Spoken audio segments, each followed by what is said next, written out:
आप सबको यीशु मसीह के सामर्थी नाम से जय मसीह की। प्रभु आप सबको ब्लेस करे, आशीषित करें। और आज की सुबह हम प्रियो बहुत ही आनंदित हैं क्योंकि परमेश्वर ने एक बार फिर से हमें इस पवित्र दिन में हमें जीवित रखा और एक बार परमेश्वर ने फिर से उससे प्रार्थना करने के लिए, उनसे बातें करने के लिए, उनसे मिलने के लिए परमेश्वर ने एक बार फिर से अवसर प्रदान किया। हम उस जीवित परमेश्वर का धन्यवाद करते हैं आज के इस पवित्र दिन के लिए कि परमेश्वर ने सच में इस पवित्र दिन में हमें एक बार फिर से अवसर दिया कि हम उस जीवित परमेश्वर की महिमा करें, उसकी आराधना करें और उसके कलाम को अपने जीवन में बसाएं। तो मेरे प्रियो, आज के इस पवित्र विश्राम दिन में हम परमेश्वर के वचनों को मनन करेंगे। जब आज सुबह मैं प्रार्थना करके उठा तो परमेश्वर ने अपने वचनों से बातें किया कि आज लोगों की स्थिति, मसीही लोगों की स्थिति कैसे होती चली जा रही है। और मैं परमेश्वर की इन वचनों को जब मैंने पाया तो मुझे बहुत ही आश्चर्य हुआ कि परमेश्वर कैसे इन वचनों को मुझे प्रदान कर रहा है। लेकिन मैं आज परमेश्वर के इन वचनों को बांटना चाहता हूँ। जिस टाइम परमेश्वर ने इजरायलियों को मिस्र देश की 430 साल की गुलामी से परमेश्वर ने उनको आज़ाद किया था, तो परमेश्वर ने उनको कनान के रास्ते पर परमेश्वर जो है कनान परमेश्वर लेके उनको जा रहा था। तो परमेश्वर ने जब उनको कनान लेके जा रहा था तो परमेश्वर उनको बीच रास्ते पर परमेश्वर ने उनको परखा था ताकि वो पूरी तरह से नम्र बन जाए और सच में कनान देश के अधिकारी हो जाए। और मेरे प्रियो, जब परमेश्वर ने मूसा के माध्यम से इस्राएलियों को उस मिस्र देश की बड़ी गुलामी से वहाँ से परमेश्वर ने निकाला था तो परमेश्वर जो है उनको पूरी तरह से बाइज्जत बरी करके उनके द्वारा वहाँ से उनको लेके जा रहा था। तब परमेश्वर जो है उनको रास्ते में परमेश्वर जब लेके चलता है तो वो लोग परमेश्वर के विरोध में अनेक प्रकार की बातों को बोलते हैं और परमेश्वर पर दोष लगाते हैं, मूसा के ऊपर दोष लगाते हैं कि परमेश्वर ऐसा है, आज इससे अच्छा तो है हम मिस्र देश में रहते, यहाँ तो हमको कुछ भी नहीं मिलता है, हमें कुछ खाने को नहीं मिलता है, हमें कुछ फैसिलिटी, हमें सुविधाएं नहीं मिलती है। अनेक प्रकार की बातें वो बोल बोल कर वो कुड़कुड़ाने लगे थे और परमेश्वर मूसा के माध्यम से उनको अनेक प्रकार की सुविधाएं देता रहता था। और बाइबल बताती है मेरे प्रियो, जब परमेश्वर ने मूसा से बातें किया, मूसा से कहा कि मैं इनके लिए आज्ञाओं को प्रदान करना चाहता हूँ, इनको सिद्ध बनाने के लिए और मेरे वचन पर चलने के लिए, तो परमेश्वर ने मूसा को परमेश्वर ने एक पर्वत पर बुलाया था और मूसा जो है परमेश्वर की आवाज़ सुन करके एक पर्वत पे चढ़ गया था। और बाइबल बताती है मूसा जो है उस पर्वत पर 40 दिन और 40 रात तक परमेश्वर के निकटता में बिना खाए पिए वो परमेश्वर की निकटता में उन्होंने बिताया था। और 40 दिन के बाद परमेश्वर ने उस मूसा को 10 आज्ञाओं को परमेश्वर ने प्रदान किया था 2 तख्तियों के द्वारा। और बाइबल बताती है, मैं उस वचन को आपके सामने पढ़ना चाहूँगा जो परमेश्वर ने मुझसे आज बातें किया है कलीसिया के विषय में संदेश देने के लिए। तो मैं इस वचन को आपके सामने पढ़ना चाहूँगा जैसे कि लिखा हुआ है,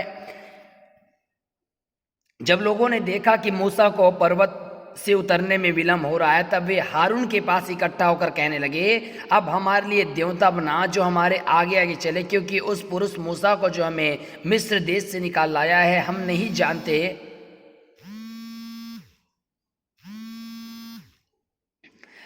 जानते एक मिनट,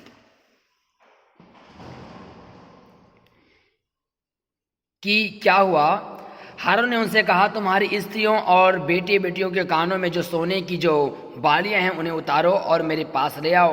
तब सब लोगों ने उनके कानों से सोने की बालियों को उतारा और हारून के पास ले आए। हारून ने उनके हाथ से लिया और एक बछड़ा ढाल कर और टांकी से गड़ा। तब लोग कहने लगे, हे इज़राइल, तेरा परमेश्वर जो तुझे मिस्र देश से छुड़ा लाया है वह यही है। यह देख कि हारून ने उसके आगे एक वेदी बनवाई और यह प्रचार किया, कल यहोवा के लिए पर्व होगा। और दूसरे दिन लोगों ने भोर को उठकर होम बलि चढ़ाए और मेल बलि ले आए और फिर बैठकर खाया पिया और उठकर खेलने लगे। तब यहोवा ने मूसा से कहा, नीचे उतर जा, क्योंकि तेरी प्रजा के लोग जिन्हें तो मिस्र देश से निकाल ले आया है वे बिगड़ गए हैं। और इस मार्ग पर चलने की आज्ञा मैंने उनको दी थी उसको झटपट छोड़कर उन्होंने एक बछड़ा बनाकर ढाल लिया, फिर उसको दंडवत किया और उसको बलिदान भी चढ़ाया और यह कहा, इज़राइल, हे इज़राइल, तुम्हारा ईश्वर जो तुम्हें मिस्र देश से छुड़ा लाया है वह यही है। फिर यहोवा ने मूसा से कहा, मैंने इन लोगों को देखा और सुन, वे हठीले हैं। अब मुझे मत रोक, मेरा कोप उन पर भड़क उठा है, जिससे मैं उन्हें भस्म करूं, परंतु तुझसे एक बड़ी जाति उपजाऊंगा। इस निर्गमन की किताब और उसके 32वें अध्याय और उसके 1 वचन से हम पढ़ते हैं मेरे प्रियो। तो यहाँ पे हम परमेश्वर के वचनों से हम पाते हैं कि किस प्रकार से इजरायलियों ने परमेश्वर को त्याग दिया था। जब मूसा जो है परमेश्वर के मध्य में प्रार्थना करने के लिए गया था, परमेश्वर की आवाज़ को सुनने के लिए गया था और परमेश्वर से आज्ञाओं को पाने के लिए गया था, तो लोग जो है, जब मूसा को आने में विलंब हुआ तो लोग जो है उस जीवित परमेश्वर को भूल करके अपने लिए, अपने हाथों से अपने लिए ईश्वर बना लिए थे। उनको दंडवत करना आरंभ कर दिए थे, उनकी पूजा उपासना करना आरंभ कर दिए थे। और बाइबल बताती है मेरे प्रियो, परमेश्वर ने देखा, स्वर्ग से देखा और मूसा से कहा कि मूसा, तेरे लोग बिगड़ रहे हैं, तेरी प्रजा के लोग बिगड़ गए हैं और उन्होंने मुझको त्याग दिया है। मेरी आराधना और उपासना करना छोड़ करके अपने लिए सोने की मूर्त उन्होंने ढलवा लिए हैं और उसी को दंडवत कर रहे हैं, उसी की आराधना कर रहे हैं, उसी की प्रार्थना कर रहे हैं और उनसे कह रहे हैं कि ये हमारा यहोवा है, ये हमारा परमेश्वर है। मेरे प्रियो, मैं आज एक वचन आपको कहना चाहता हूं, एक बात आपको बताना चाहता हूं। हम लॉकडाउन में हम चल रहे हैं और लॉकडाउन की वजह से हम परमेश्वर की आराधना एक जगह हम नहीं कर पा रहे हैं। तो इसका मतलब ये नहीं कि हम परमेश्वर को भूल जाएं, परमेश्वर की आराधना करना भूल जाएं, परमेश्वर की महिमा करना भूल जाएं और अपने लिए कोई दूसरा ईश्वर बना लें। मेरे प्रियो, इस 40 दिन के लॉकडाउन के दौरान हमें परमेश्वर से अपने संबंध को किस प्रकार से बनाकर रखना है, बाइबल इस बात को बताती है। जब हम परमेश्वर से दूर हैं, संगति से दूर है, तो हमारा संबंध जो है परमेश्वर में और भी अधिकाई से, गहराई से होना चाहिए। क्योंकि मेरे प्रियो, परमेश्वर ने मूसा से कहा था कि तेरे लोग बिगड़ गए हैं, उन्होंने अपना चाल चलन बिगाड़ लिया है, उन्होंने अपने जीवित परमेश्वर को भुला दिए हैं और वो अपनी इच्छा के अनुसार जीवन व्यतीत कर रहे हैं। मेरे प्रियो, क्या आज हमारी भी स्थिति कहीं ऐसी तो नहीं हो गई है? क्या हमने उस जीवित परमेश्वर को तो नहीं भुला दिया है? क्या हमने उसकी आराधना करना नहीं भुला दिया है? क्या हम उससे प्रार्थना करना, उसका भय मानना और उसकी आज्ञा का पालन करना हम भूल तो नहीं गए हैं? मेरे प्रियो, यदि ऐसे हालात में हम जीवन बिता रहे हैं तो हमें मेरे प्रियो परमेश्वर से अपने संबंध को और कितना ज़्यादा और गहराई से अपने संबंध को परमेश्वर के साथ बनाकर रखना है। मेरे प्रियो, परमेश्वर कहता है कि अपने चाल चलन को परखो। परमेश्वर का वचन कहता है, क्या धन्य है वे जो चाल के खरे हैं और यहोवा की व्यवस्था से प्रसन्न रहते हैं। परमेश्वर सच में उन लोगों को आशीषित करेगा जो जहां कहीं भी हैं वो परमेश्वर की आराधना कर रहे हैं, परमेश्वर का भय मान रहे हैं। मेरे प्रियो, आज हमें अपने आप को जांचना है, अपने आप को चेक करना है कि क्या हम सच में परमेश्वर का भय मान रहे हैं, क्या हम सच में परमेश्वर की आज्ञाओं का पालन कर रहे हैं। मेरे प्रियो, यदि परमेश्वर ने हमें मिस्र जैसे गुलामी से, यानी संसार की भयंकर गुलामी से, संसार के पाप से, संसार के अंधकार से, संसार के अनेक प्रकार के बुरे संगति से, बुरे लालसाओं से, बुरे इच्छाओं से परमेश्वर ने हमको निकाला है, तो हमें मेरे प्रियो परमेश्वर की उस प्रेम की कीमत हमें समझना है और हमें अपने संबंध को परमेश्वर के साथ बड़े खराई के साथ बनाकर रखना है, ताकि हमारा परमेश्वर सच में हमारे जीवन को देखे और सच में कहे कि ये सच में मेरे बेटे और बेटियां हैं और मेरे संतान हैं। मेरे प्रियो, परमेश्वर ने आज की सुबह इस वचन से मुझको बात करने के लिए बोला और मैं आप सभी लोगों से कहना चाहता हूँ, कलीसिया के जितने भी लोग हैं, कलीसिया के जितने भी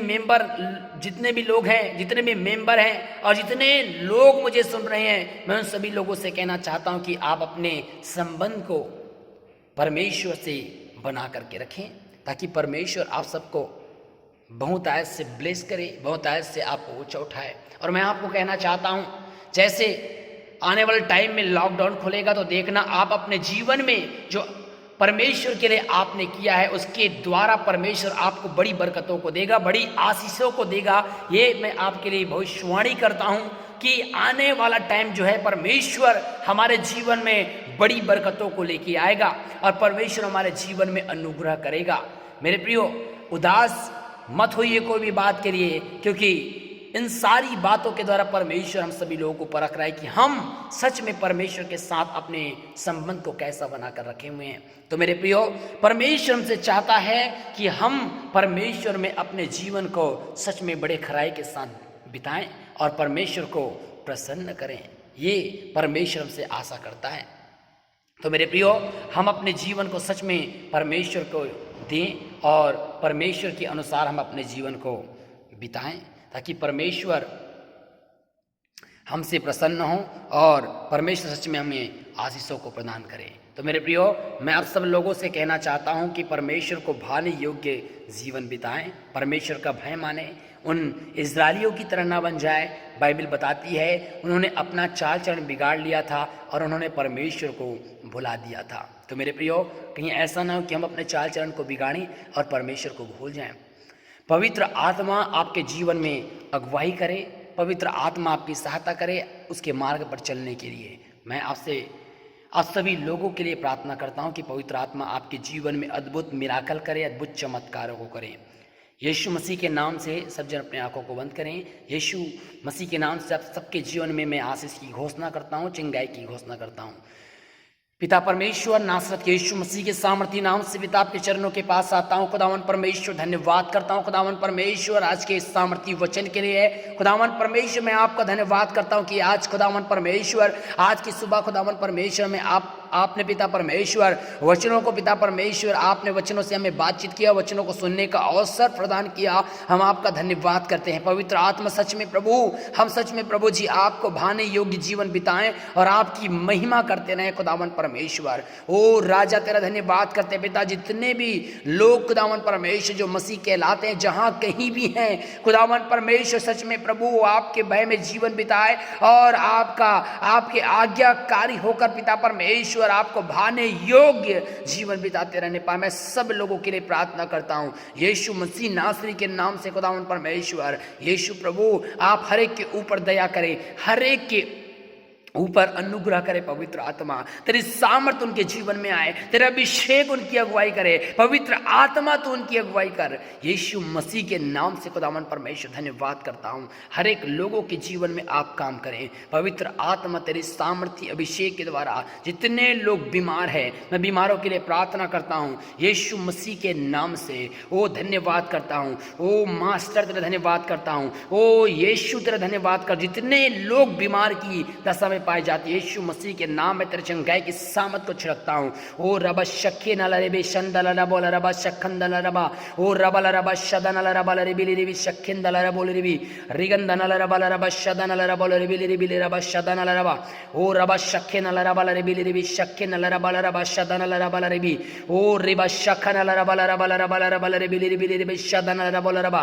ओ जीसस तेरे धन्यवाद हो। रेबी कला रबला रबा शदनला रेबी रबा शखिंदला रबोल रेबी रेबा शदना रगदला रबला रेबिली रेबिली रबला रबा शवला रेबिली रेबी, ओ रबा शखिंदला रबला रबा शंदला रेबिली रेबिली रबा शदनला रबला रबा शवला रेबी, ओ रबला रबा शदनला रबला रेबिली रबा शवदनला, ओ रबा शखिंदला रबला रबा शंदला रबा। ओ जीसस तेरे धन्यवाद करता हूं। पवित्र आत्मा तेरे सामर्थी अभिषेक उतरने पाए, लोग पवित्र आत्मा की सामर्थ से भरने पाए। इससे टाइम उनके ऊपर पवित्र आत्मा की सामर्थ को रिलीज करता हूं। पवित्र आत्मा यीशु मसीह के नाम, जितने लोग पवित्र आत्मा की भूखे और प्यासे हैं, यीशु मसीह के सामर्थ्य नाम में हर एक जन यीशु मसीह के नाम में पवित्र आत्मा की सामर्थ से भरने पाए। इस टाइम तेरा अभिषेक उनको छुए और खुदावन परमेश्वर और तेरी आत्मा से, तेरे वरदान से भर जाए। और जितने लोग बीमार हैं, निराश हैं, डिप्रेशन में हैं, यीशु मसीह के नाम से हर एक जन खुदावन परमेश्वर चंगाई को प्राप्त करें। इससे टाइम फ्री किया जाए। इससे टाइम यीशु मसीह के नाम में घोषणा करता हूं पवित्र आत्मा की सामत उनके ऊपर आए और वो पूरी तरह से फ्री किया जाए। यीशु मसीह के नाम से खुदावन परमेश्वर अपने बच्चों को ब्लेस करें, आशीषित करें। जितने लोग अपने घरों में बैठे हैं, मैं सभी लोगों के लिए प्रार्थना करता हूं पवित्र आत्मा हर एक को छू ले, हर एक को आजाद कर, हर एक बंधन उनके जीवन से टूटे, हर एक लोग आजाद किए जाए। हर एक लोग जो प्रार्थना के जीवन में ठंडा पड़ चुका है, यीशु मसीह के नाम से उनको फिर से पिता दोबारा उनको प्रार्थना करने का जीवन दे। खुदावन परमेश्वर संगति करने का जीवन दे, भय मानने का जीवन दे। पवित्र आत्मा उनके जीवन में काम कर। ओ जीसस तेरे धन्यवाद हो। ओ रबा शंदन रबो शखिंदन रबा शखिंदन रबोले दिबी मैं पवित्र आत्मा की आवाज़ को सुन रहा हूँ और पवित्र आत्मा मुझसे कह रहा है कि आने वाले टाइम में आप अपने जीवन में सच में बड़ी ब्लेसिंग को देखेंगे, बड़ी बरकतों को देखेंगे। आप कोई भी बात के निराश हैं तो उसके लिए चिंता मत कीजिए। कोई भी कर्ज से परेशान है उसके लिए आप चिंता मत कीजिए। आने वाले टाइम में परमेश्वर आपके लिए बड़ा मुहैया करने वाला है, परमेश्वर उपाय करने वाला है। यहोवा ईरे आपके लिए वो सहायता करने वाला है। वो आने वाले टाइम में परमेश्वर आपके लिए बड़े मार्गों को खोलने जा रहा है और परमेश्वर आपको बड़ी बरकतों को प्रदान करने जा रहा है। यीशु मसीह के नाम से मैं ब्लेस करता हूँ आप सबको आशीषित करता हूँ। और सब अपने आंखों को बंद करें और परमेश्वर की आशीषों को अपने जीवन में रिसीव करें। परमेश्वर आप सबको आशीष प्रदान करें और परमेश्वर आप सबको ऊंचा उठाए। परमेश्वर इन वचनों द्वारा आप सबको ब्लेस करें, आशीषित करें और सबको ऊंचा उठाए। परमेश्वर आपको सबको आशीष प्रदान करे। यीशु मसीह के नाम से आप सबको जय मसीह की। सबको परमेश्वर अपने हुजूरी में रखें और परमेश्वर आप सबकी निरंतर अगुवाई करते रहें। आप सबको प्रभु मोहताज से आशीष प्रदान करें। आमीन। और इस टाइम मेरे प्रियो, हम अपने भेंटों को, अपने अपने 10वां अंश को परमेश्वर के लिए लाएंगे और परमेश्वर के राज्य के लिए हम इसको देंगे। जितने लोग अपने हाथ में भेंट 10वां अंश अपनी कमाई का हिस्सा रखे हैं वो अपने हाथों में उठा लें। और मैं उन सब के लिए मैं प्रार्थना करने जा रहा हूँ, उन हिस्से के लिए कि परमेश्वर जिन लोगों ने अपने परमेश्वर के राज्य के लिए अपने 10वां अंश को और भेंटों को निकाल के रखा हुआ है, उन सबको परमेश्वर बड़ी पैमाने में आशीष देगा। और मैं प्रार्थना करता हूँ कि परमेश्वर आपको इन भेंटों के द्वारा, 10वां अंश के द्वारा जो आप परमेश्वर के राज्य के लिए बोते हैं, और परमेश्वर उसके द्वारा परमेश्वर बड़ी आशीषों को आपके जीवन में देगा। परमेश्वर आपको बहुत ऐसे ब्लेस करेगा। यीशु मसीह के नाम से मैं प्रार्थना करता हूँ। खुदावन परमेश्वर, इन बीजों के लिए खुदावन परमेश्वर जो हम आपके राज्य के लिए बोते हैं, जो आपके बच्चे आपके राज्य के लिए बोते हैं, यीशु मसीह के सामर्थ्य के नाम से इनको ब्लेस करते हैं और आशीषित करते हैं। और व्यवस्था 1:11 के अनुसार इनमें 1000 गुना आशीष की घोषणा करते हैं। पवित्र आत्मा यीशु मसीह के सामर्थ्य के नाम से खुदावन परमेश्वर आपका धन्यवाद करते हैं। खुदावन परमेश्वर धन्यवाद करते हैं। खुदावन परमेश्वर आप इन भेंटों को ग्रहण करें और इसके बदले 1000 गुना आशीषों को प्रदान करें। आमीन। यदि आप अपने भेंट और 10वां अंश को आप कलीसिया नहीं पहुंचा रहे हैं तो मैं आप सभी लोगों से रिक्वेस्ट करता हूं कि आप हमारे नवजीवन फाउंडेशन का जो अकाउंट नंबर है, आप उसमें अपने भेंटों को 10वां अंश को आप डाल सकते हैं और उसके द्वारा परमेश्वर आपको बड़ी बरकतों को प्रदान करेगा, बड़ी आशीषों को प्रदान करेगा और आप परमेश्वर और भी आपको ऊंचा उठाएगा। तो मेरे प्रियो, आप अपने हिस्से को जरूर परमेश्वर के राज्य के लिए निकालें और परमेश्वर के राज्य के लिए जरूर बोएं, ताकि परमेश्वर आपको उसके बदले बड़े पैमाने में आशीष प्रदान करें। आप सबको जय मसीह की। परमेश्वर आपको सबको आशीष प्रदान करें। आने वाले टाइम में आप सबसे मिलते हैं और परमेश्वर से ढेर सारी बातों को करते हैं। आप सबको परमेश्वर मोहताज से ब्लेस करें। सबको जय मसीह।